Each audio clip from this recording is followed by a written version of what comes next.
창세기 32장 22절부터 32절까지입니다. 22절부터 32절까지의 말씀입니다. 자, 제가 먼저 한번 읽겠습니다. 22절 읽을게요. 밤에 일어나 두 아내와 두 여종과 10 아들을 인도하여 야복 나루를 건널세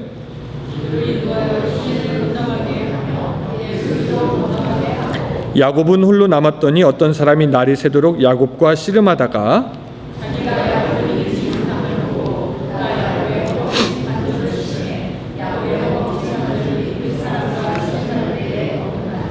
그가 이르되 날이 새려하니 나로 가게 하라. 야곱이 이르되 당신이 내게 축복하지 아니하면 가게 하지 아니하겠나이다.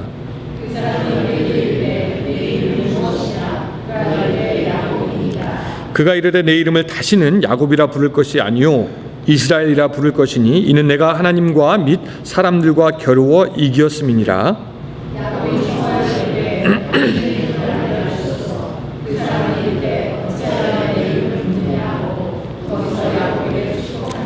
그러므로 야곱이 그곳 이름을 브니엘이라 하였으니 그가 이르기를 내가 하나님과 대면하여 보았으나 내 생명이 보존되었다 함이더라.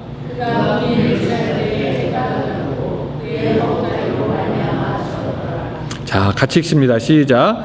그 사람이 야곱의 허벅지 관절에 있는 둔부의 힘줄을 쳤으므로 이스라엘 사람들의 지금까지 허벅지 관절에 있는 둔부의 힘줄을 먹지 않았더라. 아멘. 할렐루야. 예. 오늘이 창세기의 말씀을 가지고 우리가 사순절에 어떻게 보내야 될지 한번 여러분들과 나누어 보려고 합니다.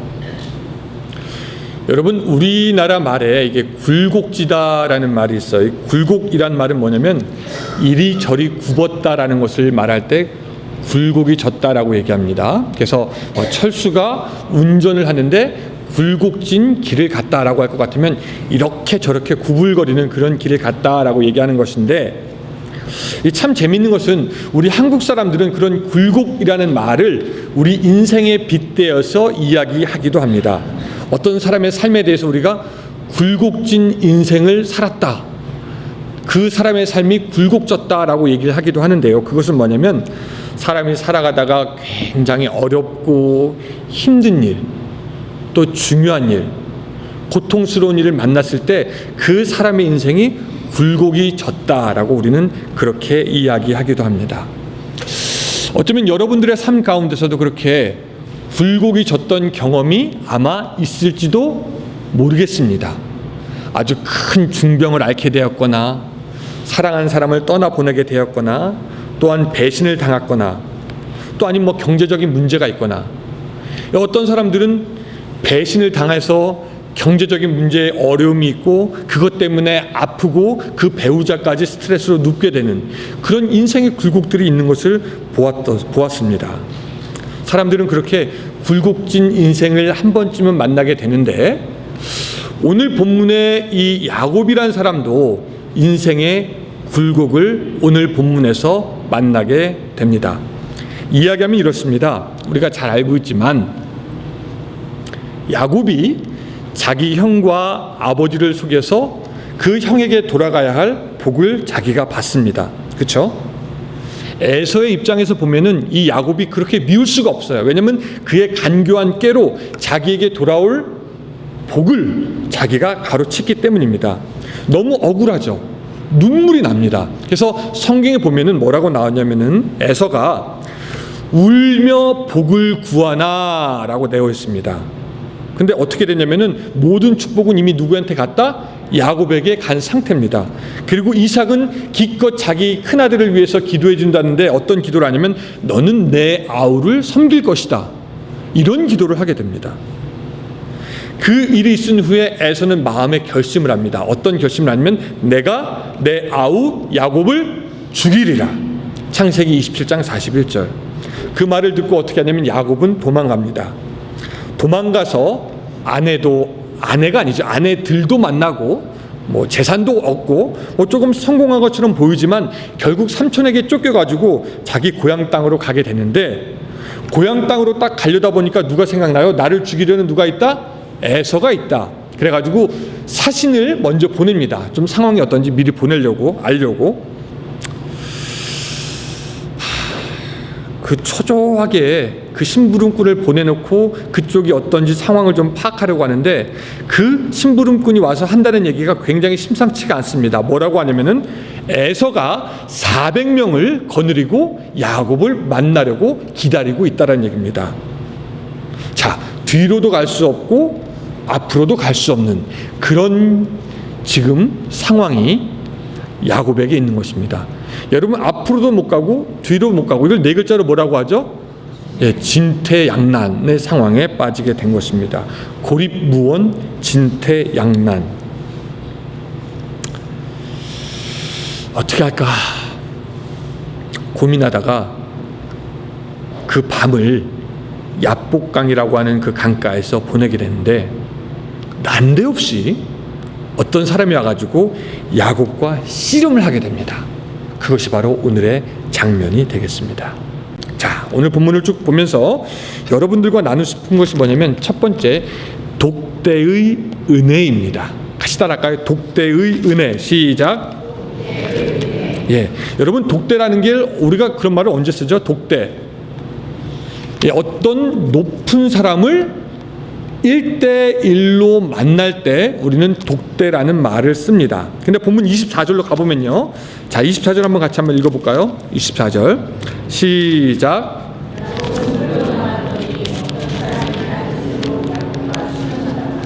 예, 홀로 남았다라고 하면서 홀로 있다가 어떤 사람과 씨름하게 되는데, 그 사람이 누구였냐면은 30절로 또 한번 가서 읽어봅니다. 30절 시작. 분이엘이라 하였으니 그가 이르기를 내가 하나님과 대면하여 보았으나 내 생명이 보존되었다 함이더라. 예, 그러니까 야곱이 결국 누구를 본 거예요? 홀로 하나님과 독대하였다라고 알 수가 있습니다. 그러면 야곱이 하나님과 독대하면서 무엇을 하였느냐? 창세기 32장 11절에 보면 야곱이 이렇게 기도합니다. 주여, 내가 주께 구하오니 내 형의 손에서, 에서의 손에서 나를 건져내시옵소서. 내가 그를 두려워함은 그가 와서 내 처자들을 칠까 겁이 나기 때문입니다 라고 기도했던 걸로 보아서, 그 야복강가에서 홀로 되었을 때 하나님을 만나던 당시 그 야곱이 했던 것은 뭐냐면 기도였다라는 것이죠. 천하의 그 꾀가 많던 그 야곱이 그 밤 홀로 남아서 하나님과 독대하면서 기도를 하였다라는 것입니다.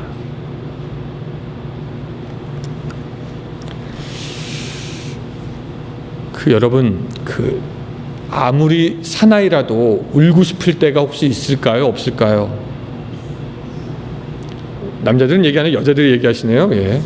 이 남자들도 울고 싶을 때가 있기도 한 것 같습니다. 사방이 막히고 도울 사람이 하나도 없고 자기의 힘으로 뭐 할 수 있는 것이 없을 때, 그 홀로 되어서 칠흑 같은 밤에 그 야곱이 하나님을 독대하게 되는데, 근데 여러분 아십니까? 그게 의도적이든 아니면 의도적이지 않든, 또 자의적이든 타의적이든, 그것이 강권적이든 아니든, 성경에서 보니까 하나님을 그렇게 독대한 사람들은 은혜를 받았습니다. 모세가 광야에서 40년간 있으면서 그 40년 마지막에 하나님을 독대합니다. 어떤 하나님을 독대하죠? 가시덤불에서 불타는 모습으로 나타난 그 하나님을 독대합니다. 1대1로 만납니다. 엘리야도 마찬가지죠. 그가 이세벨을 피하여 도망갈 때 주여 차라리 내 생명을 다 취해 주시옵소서라고 할 때 하나님이 그에게 나타나서 엘리야는 하나님과 1대1로 독대하게 되고요. 예수님은 말할 것도 없습니다. 그 사역을 시작하기 전에 이미 40일을 광야에서 금식하면서 하나님과 독대하면서 만나셨고, 또한 사역 중에도 항상 한가한 곳을 찾아다니면서 새벽 오히려 미명에 하나님과 독대하는 시간을 가졌고, 또 우리가 지난 시간에 살펴보았지만 겟세마네 동산에서도 땀이 피가 되도록 기도하면서 하나님을 만났던 것을 알 수가 있습니다. 그 하나님을 1대1로 독대하면서 만나는 시간이 귀하기에 시편 기자는 이렇게 얘기합니다. 내가 새벽에 일어나 간구하며 도움을 바라리니 나의 소망을 주의 말씀에 두었나이다 라고 하면서 이 신앙의 사람들은 새벽이든지 저녁이든지 하나님을 1대1로 만나려고 깨어 있었다라는 것입니다.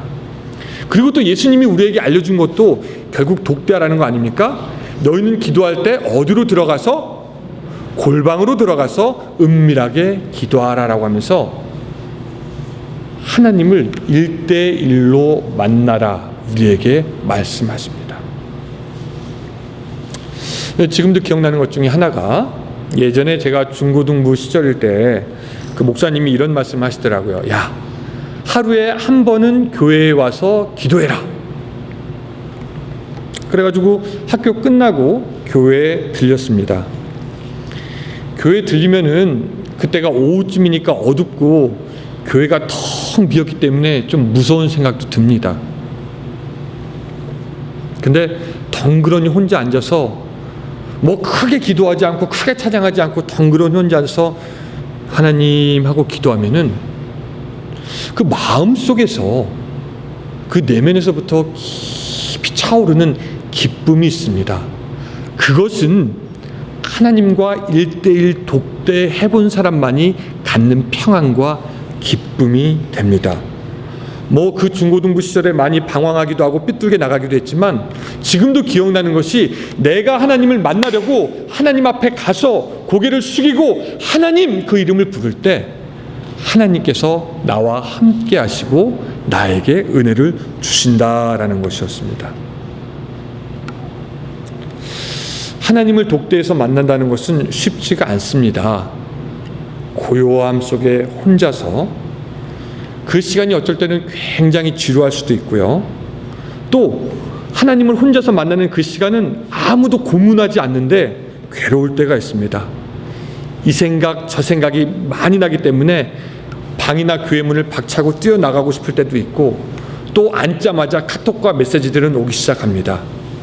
그런데 그럼에도 불구하고 삶의 바쁜 중에 어느 시간을 떼어서 하나님을 독대하면서 하나님 나를 만나 주시옵소서, 나에게 말씀하여 주시옵소서, 나를 인도하여 주시옵소서 라고 기도한다면은 그때 하나님이 우리에게 사랑의 메시지를 들려주시는 것으로 믿습니다. 사랑하는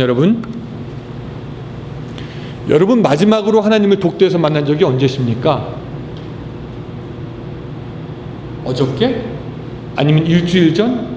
아니면 한 달 전?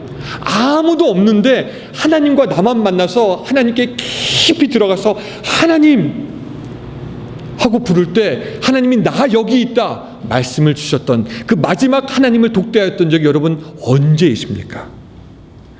여러분 이 사순절이 다른 기간이 아니라 하나님을 그렇게 1대1로 만나는 시간이 되기를 주님의 이름으로 축원합니다. 그렇게 만나야지 우리들의 영혼이 소송됩니다. 새로워집니다. 두 번째, 오늘 우리가 본문을 통해서 좀 알아보기 원하는 것은 하나님이 야곱에게 나타나실 때 씨름하는 자의 모습으로 나타났다라는 겁니다. 여러분 좀 특이하죠?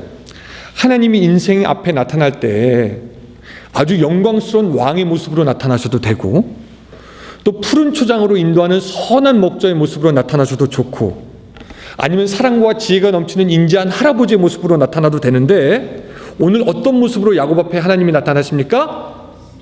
씨름하는 자. 혹시 강호동이 계속 생각나지 않습니까? 지금 하나님이 어떤 모습으로 나타나면 씨름하는 사람으로 나타난 거예요. 우리가 알고 있는 그 하나님 연상되는 하나님의 모습이 아니라 우락부락한 씨름하는 자의 모습으로 야곱 앞에 딱 나타났습니다. 우리가 이것을 머릿속으로 그려보면 이런 그림이 나옵니다. 캄캄한 강둑에서 야곱이 앉아서 씨름에 잠김에 기도하고 있는데 옆에 우락부락한 사람이 지나가면서 난데없이 야곱을 딱 붙잡고 넘어뜨리러 갑니다. 쓰러뜨리러 갑니다. 이리저리 막 끌고 갑니다. 한밤중에 홍두깨죠. 한밤중에 날벼락도 이런 날벼락이 없습니다. 난데없이 누가 덮쳐가지고 그를 넘어뜨리려고 하니까 이 야곱 입장에서는 어떤 생각이 들었냐면은 이거 누구야? 이거 누구야? 이거 혹시 내 형이 나를 죽이려고 보낸 그 누군가 아닌가 하면서 잔뜩 긴장하면서 같이 싸울 수밖에 없었고 죽기 살기로 같이 씨름할 수밖에 없는 상황이 바로 그런 상황이었습니다. 자, 선수들 여기 앉으세요. 자, 지금부터 씨름합니다. 시작하고 씨름이 붙은 게 아니라 난데없이 한밤중에 어떤 놈이 와가지고 뎁다 그냥 넘어뜨리려고 했던 것입니다. 이게 아마 여러분 상상이 안 되는데 조금 더 쉽게 얘기하면 이런 겁니다. 여러분들이 코스트코에 갔어요. 그래서 오늘 저녁 뭐를 먹을까 막 이렇게 보고 있는데 저기서 어떤 여자가 오는데 내 허리보다 굵은 팔뚝을 가진 여자가 와가지고 갑자기 내 머리를 탁 채가지고 막 끌고 가는 거예요. 저쪽 끝쪽으로 사람 안 보이는 곳에서 막 끌고 막 영어로 욕을 하면서. 그럼 여러분들 어떤 반응을 보이시겠습니까? 그 표정 어떤 표정을 지으시겠어요? 자, 한번 그 표정 지어보시기 바랍니다. 하나 둘 셋. 네, 그 표정. 그리고 어떤 말을 하겠습니까? 속으로? 예, 지게 미쳤나? 이걸 죽여 살려? 말어? 뭐 별 생각이 다 들 겁니다. 오늘 야곱이 딱 그런 거예요. 왜냐하면 생각해 보세요. 안 그래도 속이 시끄러워가지고 막 이러고 있는데 어떤 놈이 딱 달려들어가지고 씨름하자고 하니까 미치는 겁니다. 더 놀라운 것은 씨름을 1시간, 2시간 하고 끝내는 것이 아니라 얼마 정도 한 것 같아요. 오늘 본문에 보니까 날이 새도록 했으니까 적어도 7시간 했을 거라고 우리는 생각할 수가 있습니다. 여러분, 씨름은 격투기입니다. 우리가 가끔 UFC 같은 거 보면은 1라운드가 5분이고요. 5라운드를 합니다. 근데 그거 딱 하면은 선수들이 막 지쳐가지고 이렇게 되거든요. 근데 씨름을 7시간 할 수 있느냐? 할 수가 없죠. 이것은 어떻게 보면 거의 불가능에 가까운 겁니다. 그러니까 야곱은 역사상 기록으로 가장 오랜 시간 씨름을 한 것입니다. 그 씨름을 하면서 야곱은 어떤 생각을 했을까요? 도대체 저놈이 누군데 나를 이렇게 해하려고 하는가? 나는 왜 여기서 무엇을 하고 저놈은 왜 나한테 이렇게 하는 건가? 왜 나한테 해코지라고? 저놈의 정체는 무엇인가? 야곱은 계속 그것만을 생각했을 겁니다. 그러다가 그 사람이 야곱을 이길 것 같지 못하니까 어떻게 합니까? 어디를 치죠? 예, 옛날 성경에는 환도뼈, 지금 성경에는 어디? 허벅지 관절이라고 나와 있더라고요. 쳐서 부러뜨립니다. 그때 야곱이 다 깨닫습니다. 저 보통 사람이 아니다. 내가 저 사람에게 좀 복을 받아야 되겠다라고 하면서 태도를 완전히 바꿉니다. 나를 괴롭히던 저 인간이, 나에게 해를 끼친 저 인간이 아니라 저 사람이 나에게 복을 줄 수 있다라고 하면서 생각이 180도 변화돼가지고 뭐라고 하냐면 나를 축복하지 않으면은 당신을 보내지 않겠습니다라고 하면서 전혀 다른 모습으로 변화가 됩니다. 씨름 걸어오던 적이 축복해 줄 사람으로 바뀐 것이죠. 그 사람에게 궁금해서 당신 이름이 뭡니까? 물어봅니다. 그 사람이 어찌하여 내 이름을 묻느냐라고 하면서 오히려 야곱에게 축복을 해주죠. 그리고 야곱이 축복을 받고 눈을 딱 뜨는데 그 사람은 이미 간 데 없습니다. 그때 야곱은 방망이로 머리를 탁 치는 어떤 그런 깨달음을 얻게 되는데, 내가 씨름했던 그 사람이 사실은 누구였다? 하나님이었다. 내가 하나님을 대면하여 보았으나 죽지 않았구나라고 하면서 브니엘이라고 이름 졌습니다. 자, 정리합니다. 처음에는 몰랐는데 나중에는 깨닫고 알게 되는 것, 또 무엇인가 매달린 끝에 어떤 결과를 얻게 되는 것, 그리고 이전 사람과 지금의 사람 바뀐 것, 한 단계 업그레이드 된 것, 이 모든 변화의 과정을 두 글자로 말하면 뭐라고 할 수 있을까요?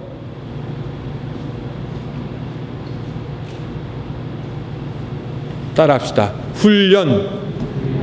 더 크게 훈련이죠, 당연히.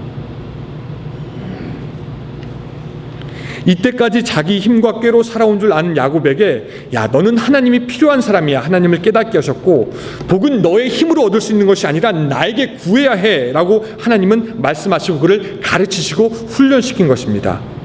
그리고 그 무엇보다도 에서를 만날 두려움에 심히 답답하고 두려워하던 그 야곱에게 내 하나님이 너와 함께 있잖아 라고 하나님은 그를 훈련시키고 알게 하신 것입니다.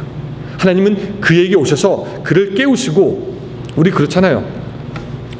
여러분, 의식 잃은 사람을 만나면 깨워야 되는데 어떻게 깨웁니까? 때리잖아요. 일어나. 지금 야곱은 의식이 없어요. 왜 의식이 없냐면은 자기 형이 보낸 자객도 있지만 자기 형에게 죽을까봐 온통 걱정 때문에 의식이 없습니다. 그 의식이 없는 그 야곱을 깨우러 주님이 어떻게 오셨냐면은 바로 씨름하는 사람으로, 걱정이 온통 묻혀서 그 걱정에서 깨어나게 하려고 주님은 오신 것이죠. 그 야복강에서 씨름하면서 그를 깨우셨던 것이 바로 하나님이시고, 그 씨름이 다 통과된 후에 졸업장을 주시면서 이름을 새롭게 하시는데 그 이름을 뭐라고 했다? 이스라엘이라고 했다라고 우리가 이해할 수가 있습니다. 그래서 하나님은 야복 나루에서 야곱을 훈련시켰다라고 우리가 이해할 수 있는데, 그 하나님의 훈련을 가만히 우리가 탐정의 눈으로 이렇게 쫙 보면은 거기는 몇 가지의 특징이 있습니다. 첫 번째, 하나님의 훈련은 내가 원하지 않는 방식으로, 내가 생각하지 않았던 방식으로 이루어진다라는 겁니다. 다시 한번 중요한 거니까, 하나님의 훈련은 내가 원하지 않는 방식으로 나에게 다가오는 경우가 굉장히 많이 있다라는 것입니다. 여러분, 야곱이 지금 막 심해, 막 너무 젖어가지고 지금 막 바닥에서 막 괴로워하는데, 그가 원하는 거는 씨름이 아니에요. 그렇죠? 문제 해결입니다. 근데 하나님은 문제 해결을 하지 않고 어떻게 합니까? 오히려 더 그에게 씨름하도록 더 걱정거리를 확 안겨줍니다. 내가 원하지 않는 방법으로 하나님은 우리를 훈련하신다라는 것이죠.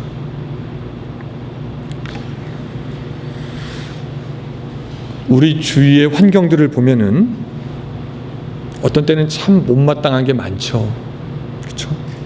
내가 원하지 않았던 방향으로 상황이 흘러갈 때가 더 많이 있는 것 같습니다. 내가 제일 싫어하는 일이 생길 수도 있고, 내가 질색팔색하는 그런 사건이 터질 때도 있고, 있는 정 없는 정 다 떨어지게 하는 사람들도 있습니다. 근데 모든 상황이 내가 원하지 않는 쪽으로만 갈 때 우리는 생각해야 됩니다. 혹시 하나님이 나를 지금 훈련하고 있는 것은 아닌가? 우리 영적인 분별력이 거기서 필요해요. 우리가 싫어하는 상황으로 가면 왜 나만 그래, 힘들어, 어려워 죽겠네, 나 도와줄 사람도 없고, 그렇게 생각하지만 오히려 내가 원하지 않는 방향으로 밀고 가실 때 하나님이 거기에 우리를 훈련하고자 하는 의도가 있다라는 것입니다. 바로 이때가 나를 흔들어 깨우려는 하나님의 손이, 씨름하는 손이 우리와 함께하는 경우가 된다라는 것입니다. 여러분, 세상 사람들은 뭐라고 말하냐면은 절이 싫으면 절이 싫으면 중이 나가야 돼요. 야, 네 싫으면 하지 마. 곤란하면 하지 마. 때려쳐, 잊어버려, 괜찮아. 그렇게 말하든가, 아니면은 야, 너 한번 싸워. 해봐. 네가 뭐 그렇게 한번 싸워. 분내. 한번 해봐. 그래서 그냥 지가 떠나든지 싸우든지 그 둘 중에 하나예요. 근데 우리는 어떻게 생각하냐면 그게 아니라, 나에게 어려운 환경이 왔을 때 이것이 하나님이 나를 다루시는 손길이다. 하나님이 지금 나랑 씨름하시려는구나. 그래, 그럼 하나님이 하고자 하는 대로 따라가야 되겠다라고 하는 것이 지혜 있는 성령 받은 사람들의 선택인 줄로 믿으시기 바랍니다. 근데 우리는 우둔해서 어떻게 보면 많은 사람들이 허벅지를 맞을 때까지 모릅니다. 사실은 오늘 사랑하는 여러분, 허벅지 맞기 전에 하나님께 돌아올 수 있기를 주님의 이름으로 축원합니다. 그것이 복입니다. 두 번째, 그 하나님의 그 훈련은 우리가 집중과 끈기가 있을 때 비로소 마칠 수 있다라는 것입니다. 집중과 끈기. 아까도 말했지만 야곱은 집중했어요. 뭐에 집중했냐면은 씨름에 집중했죠. 왜냐면 죽이려고 덤벼드는지도 모르니까, 그 사람 싸워야 되니까. 그리고 그걸 몇 시간 동안 해요? 7, 8시간 동안 했습니다. 여러분, 야곱이 원래 어떤 사람이에요? 자기 형처럼 사냥하면서 밖에 돌아다니는 사람입니까? 아니면 엄마 옆에서 요리하고 집에 있는 걸 좋아하는 사람입니까? 예, 그 사람은 원래 사냥꾼도 아니고 싸우는 사람도 아니에요. 야곱은 그냥 집에서 그냥 조용하게 혼자 있는 것을 좋아하던 그런 사람인데, 그런 사람이 씨름할 때 놀라운 집중력과 끈기로 계속 하나님께 매달립니다. 게다가 뭐라고 하냐면 당신이 나를 북주지 않으면 가게 하지 않겠다고 하면서 끝까지 매달리는 모습을 보이는데, 오늘 우리의 영적인 훈련, 우리가 하나님을 만나고자 할 때도 그런 끈기와 집중이 우리에게 필요하다라는 것입니다.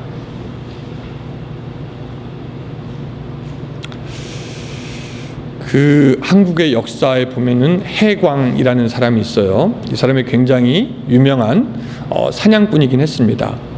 어느 날 사냥을 하다가 이제 집에 돌아오려고 하는데 세상에 집채만한 호랑이가 자기를 보고 있는 거예요. 이 사람이 너무너무 놀랍니다. 그래가지고 자기가 사냥꾼이니까 화살을 해가지고 팍 쏩니다. 그리고 워낙 무서우니까 그게 어떻게 됐는지도 모르고 그냥 막 집으로 도망쳐요. 다음날 궁금합니다. 내가 그 쏜 호랑이가 어떻게 됐을까 하고 거기를 찾아가 봤더니 웬걸 큰 바위가 있고 바위에 자기 화살이 꽂혀 있는 겁니다. 아니 이게 어떻게 된 건가? 화살이 어떻게 바위에 꽂히지 해가지고 자기가 또 쏴봤어요. 쐈는데 이번에는 화살이 거기에 꽂히지 않더랍니다.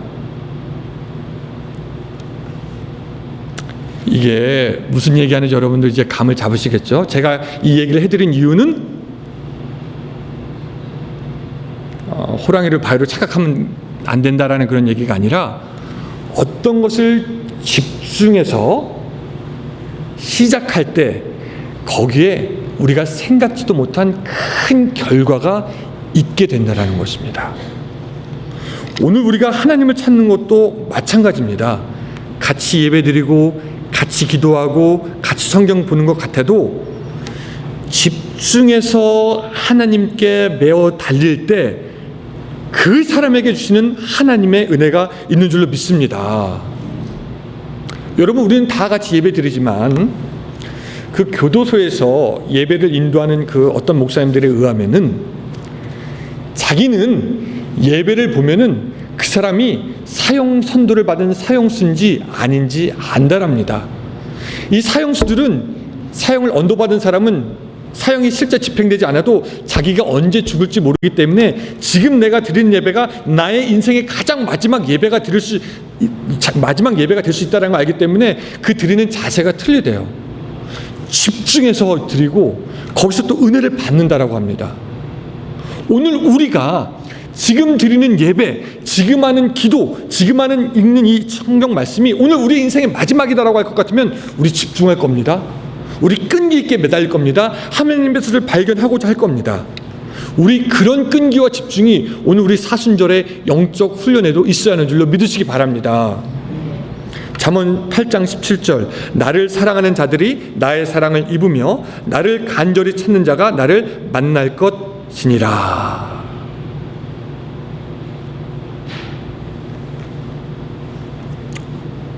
오늘 사순절 이 시간에 우리가 끈기 있게 매달렸으면 좋겠습니다. 끈기 있게 매달렸으니까 이 야곱도 깨닫기는 했어요. 야, 저 사람이 하나님이구나.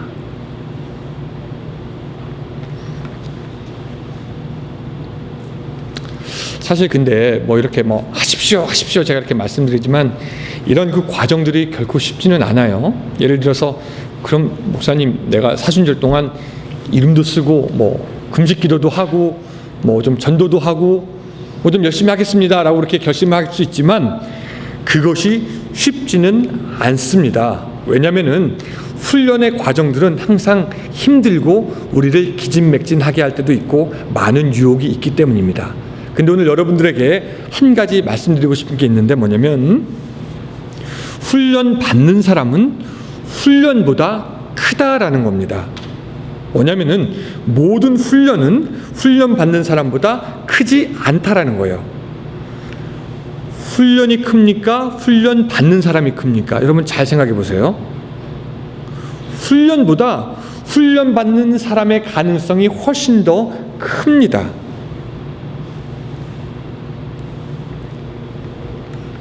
예를 들어서 군대 가면 이제 그 신병 훈련을 받잖아요. 저는 신병 훈련을 2번 받았어요. 한국 군대에서도 받고 미국 군대에서도 받고. 한국 군대에서 받을 때는 죽을 것 같았고 미국 군대에서 받을 때는 미칠 것 같았습니다. 근데 되더라고요. 할 수 있더라고요. 훈련이 어렵고 힘든데 훈련 받는 사람은 항상 그거보다 더 크게 돼 있어요. 우리 김병대 씨의 마드님이 레인저 스쿨을 레인저였었다고 하는데, 미국의 그 레인저가 된다는 것, 특수부대 요원이 된다는 것은 상상을 초월합니다. 너무너무 힘들어요. 아주 극한까지 인간을 몰아넣습니다. 근데 어떤 사람들은 그거 통과하는 것도 모자라 거기 상까지 받아오더라고요. 여러분, 훈련이 큽니까? 훈련을 받는 사람이 큽니까? 훈련 받는 사람이 크고 훈련 받는 사람의 가능성이 훨씬 큽니다. 그 말은 뭐냐면은, 오늘 우리가 사순절에 훈련이 힘들고 어려워 보이고 이거 꼭 해야 되나, 이거 할 수 있나 하지만, 우리는 할 수 있는 훈련을 지금 할 수 있는 것이고, 우리는 통과할 수 있는 훈련을 지금 하고 있다라는 것입니다. 우리가 야곱처럼 끈기 있게 집중하여 매달릴 수만 있다면은, 오늘 우리가 하려고 하는 이런 모든 훈련들이 사실은 감사하고 기쁘게 하나님께 영광 돌리면서 통과할 수 있는 가정이 되는 줄로 믿으시기 바랍니다. 그리고 또 그렇잖아요. 솔직히 우리 인생에 한 번쯤 야곱과 같은 그런 체험 한번 해봐야 되지 않습니까? 맨날 야복강 강가에서 힘드네, 어렵네, 죽겠네. 언제까지 그렇게 하실 거예요? 우리 한 번쯤 하나님 만나야 되지 않습니까? 우리 한번 하나님과 정말 씨름해야 되지 않겠습니까? 한번 매달려야 되지 않겠습니까? 언제? 2020년 사순절에. 아멘? 아멘. 세 번째, 야곱은 동행하였습니다. 첫 번째가 뭐였죠? 야곱이 뭐했다? 결국 그래서 기도했다. 두 번째, 야곱은 뭐했다? 훈련받았다. 세 번째, 야곱은 뭐했다? 동행했다. 세 개를 한꺼번에 말하면 기도, 훈련, 동행. 31절로 좀 우리 가보면은요, 31절 같이 한번 좀 읽어보겠습니다. 시작.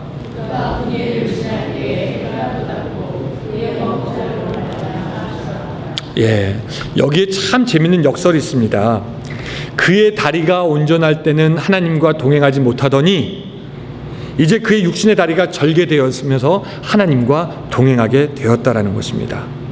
근데 그 이후로 자기가 자기를 의지했던 삶에서 이 야곱은 하나님을 의지하는 삶으로 180도 변하게 됩니다. 이게 어떻게 가능하게 됐냐? 기도, 훈련, 동행, 세 가지죠. 사실 한밤중에 씨름한다는 것 결코 유쾌한 것 아니고요. 다리를 평생 절개됩니다. 그것도 결코 유쾌한 일이 아닙니다. 장애가 되었기 때문이죠. 근데 그 장애로 인해서 그는 하나님께 기대어서 동행하게 됩니다. 그러면은 온전한 다리로 하나님을 떠나 살던 삶, 또 비록 절지만 하나님과 동행하는 삶, 여러분들 보시기엔 어떤 것이 더 귀한 삶입니까? 다시 한번,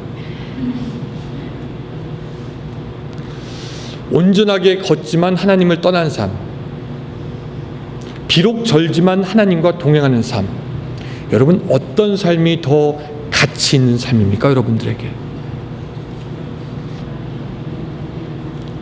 아멘. 아까 제가 삶의 굴곡에 대해서 얘기했습니다. 하나님은 우리를 삶의 굴곡으로 인도하셔서 사실은 하나님과 동행하는 삶을 살도록 계속 재촉하십니다. 여러분들의 인생에 야곱과 같은 굴곡이 있다면 그것은 하나님이 나와 같이 가자, 나와 동행하자라고 하는 하나님의 보이지 않는 사인이 되는 것이죠. 우리는 그렇게 생각합니다. 하나님 굴곡 없었으면 좋겠습니다. 그냥 나 온전한 다리로 그냥 잘 내 갈 길 잘 걸었으면 좋겠습니다라고 하지만, 우리 인간은 죄성 때문에 결국 굴곡을 통해야지만, 결국 다리를 절어야 되지만, 그때서야 하나님과 동행할 수 있게 됩니다. 근데 한 가지 확실한 것은, 내가 내 다리로 걸으면은 내 힘이 허락하는 데까지 걷지만, 비록 절더라도 하나님과 동행하면은 하나님께서 허락하시는 곳까지 갈 수 있기 때문에 더 멀리 갈 수 있게 됨을 여러분 믿으시기 바랍니다. 내 두 다리로 가는 것은 내 힘이 닿는 데까지만이지만, 하나님과 동행하면 그 어디든지 걸어가며 하나님께 영광 돌릴 수 있다라는 것입니다. 그럼 여러분, 우리가 다리가 성한 것이 유익입니까? 아니면 절개되는 것이 유익입니까? 절더라도 동행하는 삶이 가치가 있는 삶이 되는 줄 믿습니다. 하나님이 사실 야복강가에서 야곱을 처음 만난 게 아니라, 우리가 언제라고 기억하냐면은 야곱이 그의 형을 피해서 도망갈 때 뭘 비고 잡니까? 돌 배고프에 잘 때 야곱이 꿈을 꾸면서 사실은 거기서 하나님과의 대면이 있게 됩니다. 그리고 하나님께서 그에게 꿈을 주십니다. 어떤 꿈을 주시냐면, 야, 내가 너와 함께 할 거야. 그리고 너에게 허락한 것을 반드시 이룰 거야. 꿈을 줍니다.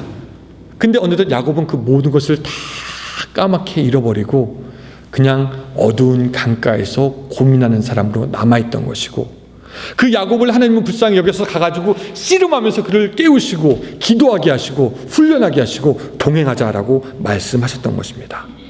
근데 그것이 우리에게도 마찬가지입니다. 하나님 우리에게 꿈을 주십니다. 소망을 주십니다. 비전을 주십니다. 이쯤 되면 좀 아멘을 좀 해야 되는데, 우리에게 주셔요. 예. 우리가 믿든지 안 믿든지, 확신이 있든지 없든지 하나님 우리에게 주시는 분이십니다. 예. 놀라운 기대와 꿈을 주십니다. 근데 그 꿈을 우리가 이룰 수 없기 때문에 하나님은 때로 우리의 굴곡을 통해서 도전하십니다. 훈련시킵니다. 기도시키십니다. 그리고 때로는 절개하실 때도 있습니다. 그러나 하나님 앞에 절더라도 동행할 수만 있다면 그것이 오늘 우리에게 더 큰 복된 삶이 되는 줄로 믿으시기 바랍니다. 이 기간 이제 수요일부터 시작되는데 우리 하나님과 좀 같이 씨름을 했으면 좋겠습니다. 기도, 훈련, 동행, 기도, 훈련, 동행.